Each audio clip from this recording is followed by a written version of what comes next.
was going to project this onto the screen, but technology fails, but fear not, we're going to work through this together. When you go to menti.com, use the code 626192.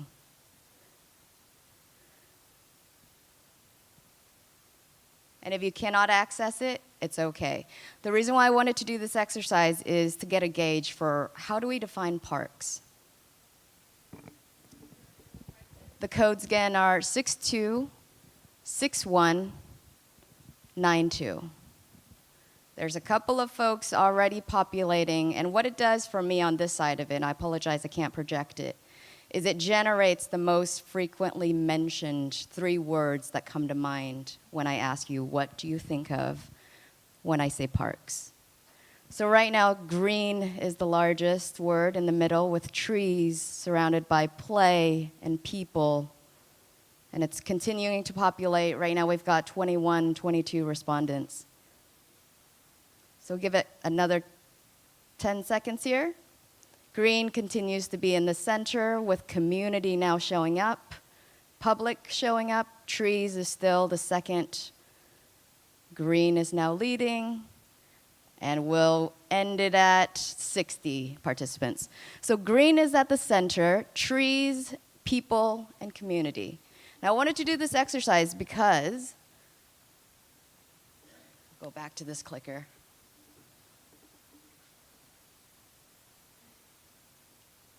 It's not wanting to participate. Never mind, I'll stick on over here then.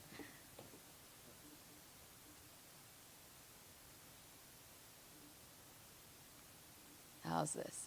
So most commonly, when I think of parks, and when I usually have discussions with people, they think of something that's pretty, right, like one size fits all. It's a place where you take your kids to go play. But the talk that I'd like to share with you is that I've had the luxury and the privilege of leading a 501c3 called the Asian Pacific American Network of Oregon, which is APANO, the acronym. We have a 501c3 as well as a 501c4. The work that we do and the way that we go about approaching parks and community. But I want to extend just that belief of what parks is, because to me, I was born in Vietnam, and like you heard in my introduction, I came with my family in 1990. We were seeking refuge as a political asylee from Vietnam, being displaced from the war. We landed in Portland, Oregon. And what I remember, though, was the parks from when I grew up served a lot of purposes. During the morning time, it's where the elders will form and do Tai Chi exercises in the morning. And then by lunchtime, the workforce would then gather, and you'll see kind of like curbside food stands where they'll pick up lunch and kind of sit there and meet up with their colleagues and enjoy. And then by the time school ends up, we would go on our walk back home and play in the parks, as well as in the evening, it serves as a gathering place for folks to share a coffee, usually play chess together. So a little bit about APANO. So I said we're a 501c3 and a C4, so how does parks even fit into my work, right? We're a statewide public advocacy organization. Well, we organize our work in removing barriers and obstruction to accessing life, right? Work, transportation, housing. We do it, and the way that I simplified it, I've only been at the helm since mid-June, but this is how I made sense of how we categorize our work in fighting for equity, is that time and space. We organize our work in community development. That's going to be the primary piece that I'll be working on or speaking to tonight. But we also have cultural, which is our voice, cultural work. Advocate, which is usually the vote. That's where the C4 candidate endorsement lives. And then we have civic engagement there. Hub is what we are going to be opening up here at the end of June, and you'll see here in a couple of slides. And home is really where we meet folks where they're at. That is our work when we reach out to community that envisions and are able to craft. We really believe that there's wisdom in the collective, and if you can only just open up and listen to what folks are already asking for, it'll create a much better, more viable, sustainable solution that's long-term rather than sitting in a vacuum somewhere and kind of crafting what you think might fit the audience, right? So what is the Jade District? So like I said, Jade District resides inside my community development portfolio, and it is approximately 1 square mile. It's bordered by 82nd Avenue, Interstate 205, Division Street, and Powell Boulevard.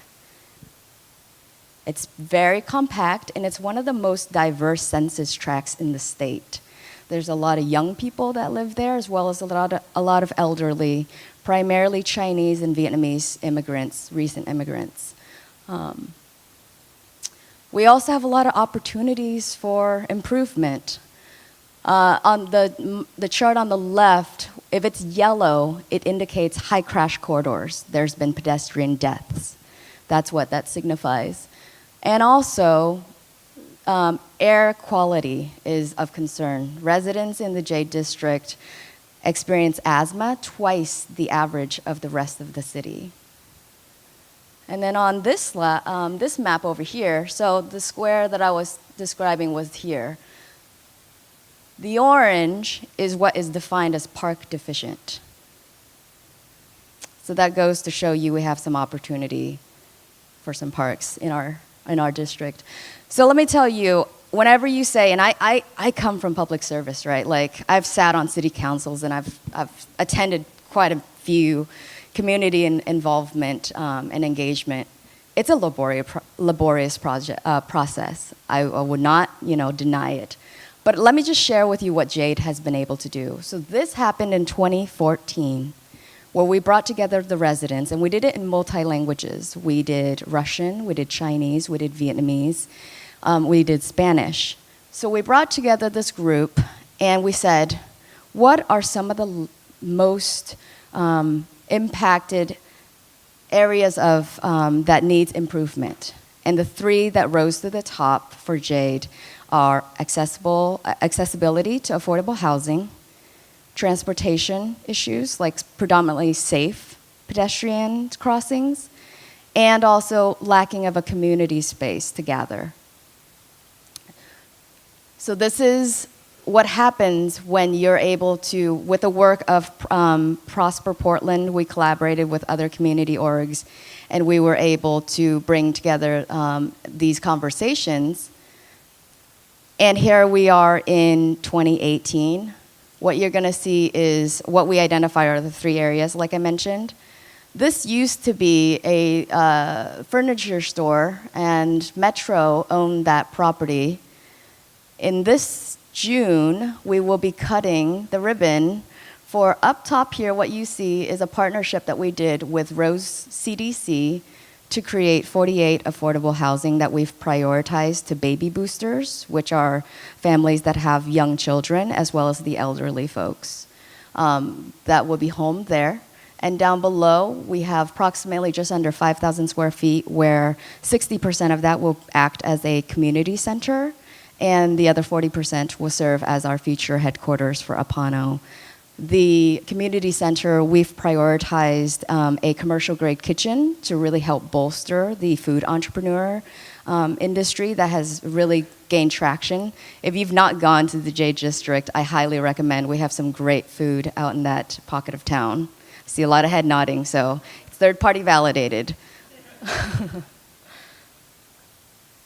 So here are some other pictures, and I want to really, as I'm the first speaker and I have the privilege of asking you for the grace, when you think of parks, can you open up your mind and see what is the possibilities of parks, not just for one size cuts all and one size fits all, one cutting and then pasting all over town, but what if each neighborhood was able to advocate for their own needs for what it is that they envision parks to be? What if parks was a place for us to gather? This happens to be our Chinese elders, and we were doing Picnic in the Jade, and right behind them is a community garden in a very food-scarce, food desert area. They're able to get access to organic, healthy foods. We also know low-income areas tend to only have access to what quick marts. It's not very healthy, it's not very fresh, right? Here is Javiel. It's a James Beard award-winning restaurant. Highly recommend them.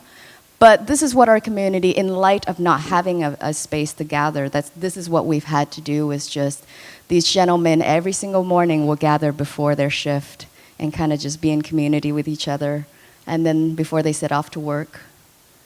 And this is a Jade Initiative. It's a program that we have every summer. There's 2 weekends where we put together the Jade Night Market. If you're not gone, this year will be our 6th anniversary. Would love to see you. But it allows for food entrepreneurs and early services to test their product in a night market before they take it and scale it out.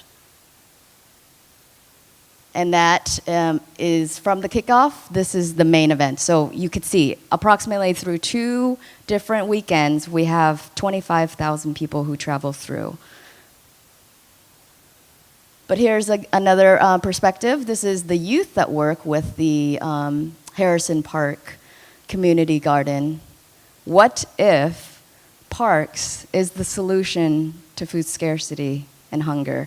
What if parks is the answer to green pathways for active transportation that connects the city from point to point, right? What if it's more than just a place for recreating, but what if we can make our taxpayer dollars stretch for us?